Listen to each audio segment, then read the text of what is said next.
ሰላም እንዴት ናችሁ? ይህ 433 ስፖርት በኢትዮጵያ የዩቲዩብ ቻናል ነው። ለዚህ ቻናል አዲስ ከሆናችሁ ሰብስክራይብ እያደረጋችሁ ቤተሰብ መሆናችሁን እንዳትረሱ። አዲስ ካልሆናችሁና ሰብስክራይብ ካደረጋችሁ ደግሞ ሼር በማድረግ ብዙ ቦታ እንድንደርስ እንድታደርጉ በትህትና እንጠይቃችኋለን።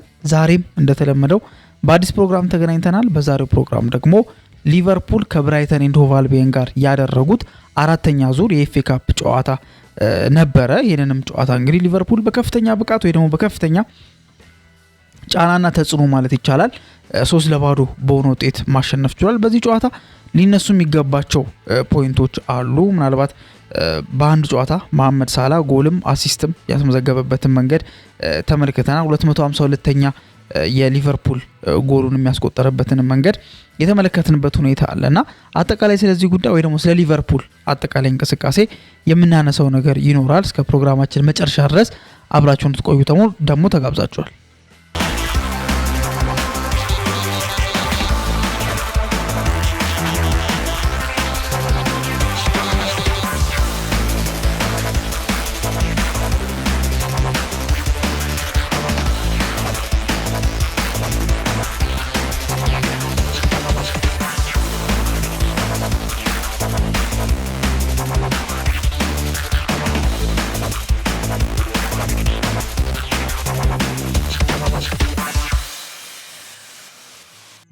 ሊቨርፑል በአራተኛ ዙር የኤፍኤ ካፕ ጨዋታ ከብራይተን ኤንድ ሆቭ አልቢዮን ጋር ያደረገውን ጨዋታ 3-0 በሆነ ውጤት ማሸነፍ ችሎ ነበር። በዚህ ጨዋታ ላይ ምናልባት መጀመሪያ ላይ ኤክስፔክት እንደተደረገው ኦፍ ኮርስ ሊቨርፑል የማሸነፍ የተሻለ ቻንስ ነበረው። ሊቨርፑል ያሸንፋል የሚሉ ሀሳቦች ነበሩ። ሊቨርፑል እንደሚያሸንፍም በተወሰነ መልኩ ፍንጮችን ተመልክተን ነበር። ግን ደግሞ ጨዋታው ከጀመረ በኋላ ግን የተመለከትነው ነገር ያንን አልነበረ። ምንም እንኳን ሊቨርፑል ላይ ምንም አይነት ጎል ባይቆጠርም ምንም አይነት ጎል አልተቆጠረበትም። 3-0 በሆነ ውጤት ነው ያሸነፈው ብያቸዋለሁና ይሄ ነገር እንዳለ ሆኖ ግን ወይ ደግሞ ይሄ ነገር እንዳለ ሆኖ ራሱ ግን ደግሞ ብራይተኖች ጫና እየፈጠሩ ነበር። በተለይ ሰከንድ ሃፍ ላይ ጎል ለማስቆጠር በጣም ከጫፍ ደርሰው ነበር ወይ ደግሞ በጣም በቃ እያስጨነቁ ነበረ። ጫናዎችን ለመፍጠር ጥረት እያደረጉ ነበረ። በቃ እያንዳንዱን ፕሬሸር ሊቨርፑል ላይ ያደረጉ ነበር። ኢቭን ጎል ሊያስቆጥሩ የሚችሉበት በጣም ለጎል የቀረቡበትንም ሞመንት ወይ ደግሞ ለጎል የቀረቡበትንም አጋጣሚ ተመልክተን ነበር። እዛ ድረስ ነበረ በጣም ተጠግቶ የነበረው ወይ ደግሞ እዛ ድረስ ነበረ በቃ በጣም ክሎዝ ሆኖ የነበረው። ከዛ በኋላ ግን ሊቨርፑል ወዲያው በዶሚኒክ ዞቦዝላይ አማካኝነት ጎል ማስቆጠር ቻለ። ከዛ በኋላ ያው አሲስት ማድረግ የቻለው መሐመድ ሳላ ነበረ። ከዛ በኋላ ደግሞ ሶስተኛውን ጎል ደግሞ በፔናልቲ መሐመድ ሳላ ያስቆጠረበትን ሁኔታ ነበር የተመለከትነው። በአጠቃላይ ግን ሊቨርፑል የነበረበትን የቤት ስራ ተወጥቷል ማለት ይቻላል። በእርግጥ አሁን ኤፍኤ ካፕ ነው። በእርግጥ ከካራቦ ካፕ ይሻላል። በእንግሊዝ ምድር ላይ መጀመሪያ ላይ ትልቅ ትኩረት የሚሰጠው ትልቅ ፉክክር ያለበት ያንን ያሸነፈ የዛ አካባቢ ወይ ደግሞ የእንግሊዝ በቃ አለቃ የሚሆንበት የመጀመሪያው ትልቁ ተጠባቂ ውድድር በእንግሊዝ ውስጥ የእንግሊዝ ፕሪሚየር ሊግ ነው። ከዛ በኋላ ግን ከእንግሊዝ ፕሪሚየር ሊግ ቀጥሎ ግን ያለው ካራቦ ካፕ ሳይሆን ኤፍኤ ካፕ ነው። ከዛ በኋላ ነው ካራቦ ካፕ ወደታች መሆን የሚችለው። ስለዚህ ኤፍኤ ካፕ ትልቅ ሚኒንግ ያለው ዋንጫ ነው። ከዚህ በፊትም ብዙ እንግሊዛውያን ተጫዋቾች በልጅነታቸው በቃ ዌምብሌ ላይ መጫወት ይፈልጉ ነበረ።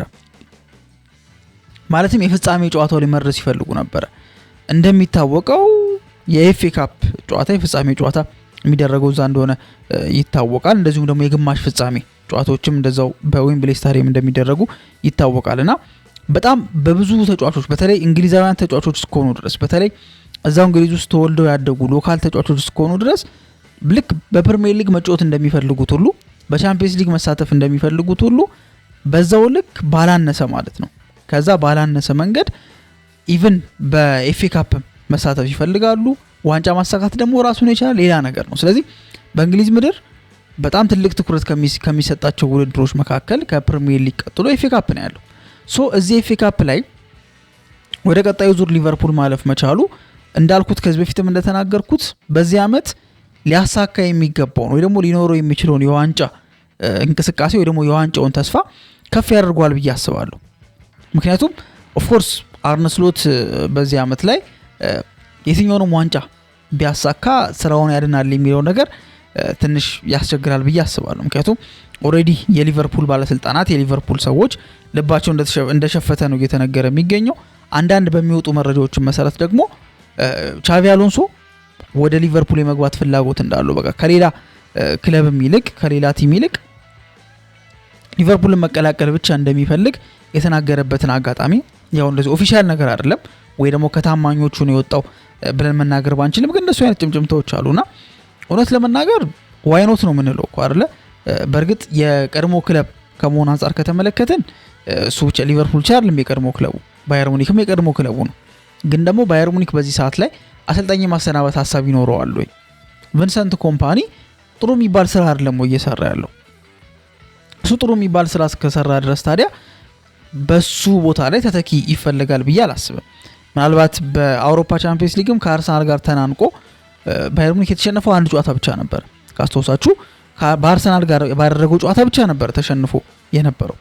ከዛ ውጪ ባሉ ጨዋታዎች ላይ ግን አልተሸነፈም። ለዛም ነው ሁለተኛ ሆኖ በቻምፒየንስ ሊግ ደረጃ ሰንጠረዥ ላይ ቀጥታ ወደ 16 ውስጥ እንዲገባ የተደረገው። ስለዚህ እንደዚህ አይነት ስኬቶችን ማሳካት የቻለና አሰልጣኝ ይተካል ተብሎ አይታሰብም። በሊቨርፑል ቤት ስንመለከት ግን አርነ ስሎት የሚጠበቅበትን ያክል ነው እያደረገ ያለው ብሎ ማሰብ በተወሰነ መልኩ ያስቸግራል ብዬ አስባለሁ። ምክንያቱም የተጠበቀበትን ነገር ማለት እንዳልኩት ነው። አሁን ከባቢው በብዙ አዲስ አሰልጣኞች ተከቧል። የአዲስ አሰልጣኝ ብቻ ሳይሆን ደግሞ የቀድሞ የክለቡ ተጫዋች ላይክ ደጋፊ የሚወዳቸው ደጋፊ የሚሰማቸው ጥሩ የሚባሉ አሰልጣኞችም አሉ። ሶ አሁን በአርነ ስሎት በኩል ያለውን ስንመለከት የመጀመሪያው ዓመት ላይ አምና በጣም ከበቂ በላይ ማንም ያልጠበቀውን በእርግጠኝነት የሊቨርፑል ባለስልጣናቶችም ይሄ ነገር አልጠየቁትም። ላይክ ለአርነ ስሎት በዚህ ዓመት ዋንጫ ይዘና ብሎ የነገሩት አይመስለኝም። ጀስት በዚህ ዓመት ወይ ደግሞ አምና ማለት ነው ሐሳቡ የነበረው ነገር ትራንዚሽኑን ለማሳጠር መሞከር፣ እዛ ጋር ያለውን ነገር በቃ አለ አይደለ መጥፎ ድባብ ነው ያለው፣ በመጥፎ ሁኔታ ነው ያለው። የርገን ክሎፕ መልቀቁ ነው፣ የመጡ አዲስ ተጫዋቾች የሉም። ስለዚህ ኤክስፔክት የሚደረገው በቃ ቶፕ ፎር ማጠናቀቅ ከቻለ በጣም ትልቅ ድል ነው ተብሎ ነው የሚታሰበው። ግን ከታቀደበት ከተጠየቀው በላይ ግን ማሳካት ይችላል። በመጣ በመጀመሪያ ዓመቱ ዋንጫ መብላት ቻለ። ሁለተኛው ዓመት ግን ማለትም ይሄ የያዝነው ዓመት ላይ ግን በብዙ መልኩ የተንገጫገጨበት ነው ብሎ መናገር ይቻላል። የታሰበውን ያክል አላደረገም። ከዚህ በፊት እንዳልኩት ነው የሱ ቡድን ባልሆነ ወይ ደግሞ የሱ ተጫዋቾች ባልሆኑ ተጫዋቾች ዋንጫ ማሳካት ከቻለ አሁን ደግሞ የሱ የሚላቸው የኔ የሚላቸው ተጫዋቾች የሚፈልጋቸው ለምሳሌ እንደነ ፍሪምፖንግ አይነት ተጫዋቾች እና ኪርኬዝ አይነት ተጫዋቾች ከተሟሉለት በኋላ ምን አይነት ቲም ሊያሳይ ይችላል? ምናልባት ይሄ ፐርፎርማንስ ዘንድሮ እያሳየ የሚገኘው ፐርፎርማንስ አክሰፕተብል የነበረው አምና ቢሆን ነበር። አምና ቢሆን አክሰፕተብል ነው። ለምንድነው አክሰፕተብል የሚሆነው? እንዳልኩት አምና ገና እንደመጣ ነው። ገና ከሱ የሚጠበቀው ነገር ትንሽ ነገር ነው እንጂ በጣም ብዙ ኤክስፔክቴሽን አልነበረበትም። ወላ የሚያውቀው ሰው እንኳን ጥቂት ነበረ። ላይክ ከደጋፊ እንኳን የሚያውቀው ወይ ደግሞ ማን የት ያሰለጥን እንደነበረ ምን ነገሮችን እንትን እንዳለ የሚያውቀው የተወሰነ ነበርና ከመጣ በኋላ ነበር ያውላ ነገር የሆነው። ግን አሁን ስዊች አደረገ። አምና ነበር መድከም የነበረበት፣ ዘንድሮ ግን ጠንክሮ ለዋንጫው መፎካከር ነበረበት። ይሄ ግን ተቃራኒ ሆነ። ብዙ ጊዜ ክለቦች በዛ በማግስቱ ላይክ ይሄ ከድል ማግስት ከሻምፒዮንነት ማግስት ብዙ ጊዜ ሲዘናጉ ምናምን ነገር እንመለከታለን። በአጠቃላይ ግን አርነ ስሎት ስራው አደጋ ላይ እንደሆነ ይታወቃል። ያው ቻቪ አሎንሶም ደግሞ በዛ አካባቢ እያንዣበበ ነው የሚገኘውና ምናልባት የሱም ጥላ ቀላል ይሆናል ተብሎ አይታሰብም። ግን አርነ ስሎት ግን በአጠቃላይ ያው እሱ መስራት ያለበትን ብሎ የሚያስበው ነው ደግሞ የተቻለው ነው እያደረገ የሚገኘው። ግን ደግሞ በቂ አይደለም። አሁን ባለው በተሰጠው ሪሶርስ ግን የተሰጠውን ሪሶርስ መጠቀም የተሰጠውን ሪሶርስ ለሆነ ቦታ ለሆነ ማዕረግ ማብቃት ላይ ግን በተለይ በዚህ ዓመት ፌል አድርጓል ተብሎ ነው የሚታሰበው። ገና ነው በእርግጥ እንዳልኩት ቻምፒየንስ ሊግ አለ፣ አሁን ደግሞ ኤፍኤ ካፕ አለ። ስለዚህ ኤፍኤ ካፑን ማሳካት የሚችል ከሆነ አትሊስት አርነ ስሎት እንኳን ወጣ ብንል ለሊቨርፑል ጥሩ የማሸነፍ ሜንታሊቲ ይዞ ነው ወይ ደግሞ አስቀርቶ ነው የሚወጣው። ለነሱ ያን ነገር የማሸነፍ ሜንታሊቲውን የይቻላል መንፈሱን ከዋንጫ ጋር ነው የሚሸኘው። እንደዛ ሲሆን ደግሞ ብዙ ጊዜ ፐርፌክት የሆነ ኢንዲንግ ይሆናል ተብሎ ነው የሚታሰበው። ከዛ ውጪ ደግሞ ቻምፒየንስ ሊግም ደግሞ ማሳካት የሚችል ከሆነ ኦብቪየስሊ እድሜውን ሊያራዝም እንደሚችል ይጠበቃል። ግን ይሄ የተጫወቱት ከብራይተን ጋር ያደረጉት የኤፍኤ ካፕ ጨዋታ ግን ዋንጫውን ለመብላት ዋንጫውን ለመብላት የሚያንደረድር አይነት ውጤት ነው። ሶ ዋንጫ ማሳካት ከቻለ ቅድም እንዳልኩት ነው ከፕሪሚየር ሊጉ ቀጥሎ ትልቅ ቫልዩ የሚሰጠው ኤፍኤ ካፕ ነውና ያን ኤፍኤ ካፕ ማሳካት የሚችል ከሆነ ቢወጣ እንኳን በክብር ነው የተሸኘው በክብር ነው የወጣው ተብሎ መታሰብ ይቻላል። ከዛ ውጪ በዚህ ጨዋታ ላይ የተመለከትነው የዶሚኒክ ዞቦዝላይና የመሐመድ ሳላ እንቅስቃሴ ነው።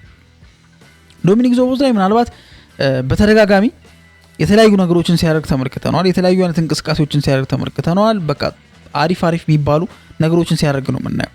ብዙ ጊዜ ከኳስ ውጭ የሚያደርጋቸው ሩጫዎች፣ ከኳስ ውጭ የሚያደርጋቸው ራኒንጎች በጣም የሚያስደንቁ ናቸው። እንዲሁም ዶሚኒክ ዞቦዝላይን ሊቨርፑል እንዲፈልገው ያደረገው አርነ ስሎት እሱ ላይ ዲፔንድ እንዲሆን ያደረገው ይሄ ከኳስ ውጭ የሚያደርጋቸው እንቅስቃሴዎች ናቸው። ከኳስ ጋርም እኮ በጣም አሪፍ ነው፣ ግን ከኳስ ውጭ የሚያደርገው እንቅስቃሴ ግን በጣም የሚያስደንቅ ነበርና በዛም ነው በአንዱ ነው ጎል ማስቆጠር የቻለው። ከዛ ውጪ መሐመድ ሳላ ወደ ጎል አስቆጣሪነቱና ወደ አሲስት አድራጊነቱ ተመልሷል። በአንድ ጨዋታ ጎልም አሲስትም ማድረግ የቻለበትን መንገድ ነበረ ተመልክተን የነበረውና ምናልባት በአንድ ጨዋታ ይሄን ነገር ማስመልከቱ ከዚህ በኋላ ለሚኖሩት ጨዋታዎች የሚሰጠው ፍንጭ ይኖር ይሆን ወይ? የሚሰጠው ፍንጭ ካለ ደግሞ ሳላ ወደ አቋሙ እየተመለሰ ከመጣ ሳላ ጥሩ እንቅስቃሴ ማድረግ ከጀመረ ሊቨርፑልም ደግሞ ከሱ እኩል ወይ ደግሞ በሱ ልክ ጥሩ እንቅስቃሴ ማድረግ ይጀምራል። ሳላ ከተመቸው ብዙ ጊዜ ሊቨርፑልም ይመቸዋል የሚባል ነገር አለና የሳላን አቅም ሳላ የሚፈልገውን አሁን ባለው የሳላን አቅም ማለት ይሄ እምቅ ችሎታውን ማለት ሳይሆን እስካሁን ሲያሳይ የነበረውን እንቅስቃሴ ወይ ደግሞ እስካሁን ሲያሳይ የነበረውን ሁኔታ አሁን ከዚህ በኋላ ባሉት ጨዋታዎች ላይ አፕላይ የሚያደርግ ከሆነ ወይ ደግሞ አሁንም ለቡድኑ መገኘት የሚችል ከሆነ ሊቨርፑል አስፈሪ ያደርገዋል ብዬ አስባለሁ። ምክንያቱም ሳላ ወደ አቋሙ ከተመለሰ የማጥቃት ኃይሉ በብዙ ስቴፕ ከፍ ይላል ተብሎ ነው የሚታሰበውና በዚህ ጨዋታ ላይ ጥሩ ፐርፎርማንስ ካደረጉ ተጫዋቾች መካከል መሐመድ ሳላ ይጠቀሳል። ከዚህ በኋላም ከሱ ብዙ ነገር ኤክስፔክት እንዲደረግ አድርጎ ጥሩ ፐርፎርማንስ አሳይቷል ብዬ አስባለሁ። ፍሎሪያን ቪርዝም እየለመደ ያለበት መንገድ በቃ እንዴት መጫወት እንዳለበት እንዴት መጫወት እንደሌለበት እያንዳንዱ ነገር እየለመደ የመጣበትን መንገድ እየተመለከትን ነው የምንገኘውና በአጠቃላይ ሊቨርፑል ቀስ እያለ ይሄ በአንድ የሚባልም አይደለም ግን ቀስ እያለ በቃ ስቴፕ ባይ ስቴፕ አለ አይደለ አንድ በአንድ እያለ ግን አቋሙን እየመለሰ ወይ ደግሞ ወደ አቋሙ ወደ ችሎታው እየተመለሰ ያለ ይመስላል። ቀስ እያለ ማለት ነው። በአንዴ በቃ ለውጡ ሲመጣ ምናምን የተነገረ ነገር የለም ወይ ደግሞ የታየ የሆነ ትልቅ የሚባል ነገር አይደለም። ግን ቀስ እያለ ብዙም ሳይገመት ለዋንጫ የሚገመት ቡድን ሳይመስል እየተጫወተ ግን ደግሞ ቀስ እያለ ራሱን እያሻሻለ እየተጠጋ ያለበትን መንገድ እየተመለከትን የምንገኘውና በኤፍኤ ካፑ ወደ ቀጣዩ ዙር ማለፍ ችሏል። በአሳማኝ መንገድ ነበረ ማሸነፍ የቻለው። በአጠቃላይ ግን ለሊቨርፑል ጥሩ ጨዋታ ነበር ማለት ይቻላል። አሪፍ ነገሮችን በሊቨርፑል ሳይድ ተመልክተናል ብዬ አስባለሁ። የናንተ ሀሳብ ግን ምንድነው የሚለውን ነገር ደግሞ በኮሜንት ሴክሽን ላይ አስቀምጡልን። ምናልባት ደስ ያላችሁ ነገር ወይ ደግሞ ያልተመቻችሁም ነገር ከሊቨርፑል ፐርፎርማንስ ሁለቱንም አይታችሁ ኮሜንት ሴክሽን ላይ ታስቀምጡልን እንጠይቃችኋለን። በቀጣይ ፕሮግራም እስከምንገናኝ ድረስ መልካም ጊዜ ይሁንላችሁ።